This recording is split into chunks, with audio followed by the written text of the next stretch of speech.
പ്രിയ സുഹൃത്തെ, ഞാൻ ഇന്നലെ രാത്രി നിങ്ങളുടെ വീട്ടിൽ കയറി. പക്ഷെ നിങ്ങളുടെ ജീവിതം കണ്ടപ്പോൾ എനിക്ക് സഹതാപം തോന്നി. ഇളകിയ പെയിന്റ്,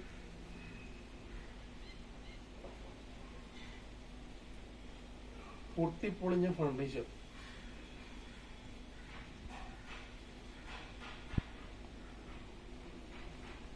ഡോൾബി അറ്റ്മോസ് ഫാനാ.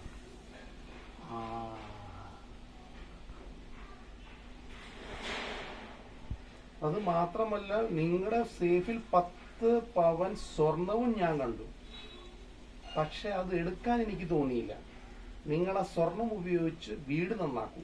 എങ്കിൽ എന്നെ പോലുള്ള അധികൃതി വരുമ്പോൾ നിങ്ങൾക്ക് നാണം കെടേണ്ടി വരില്ല. ഒരു കാര്യം കൂടി, ഞാൻ അകത്ത് കയറിയപ്പോൾ തകർത്ത ജനലയ്ക്കായി കുറച്ച് പണം സേഫിൽ വച്ചിട്ടുണ്ട്.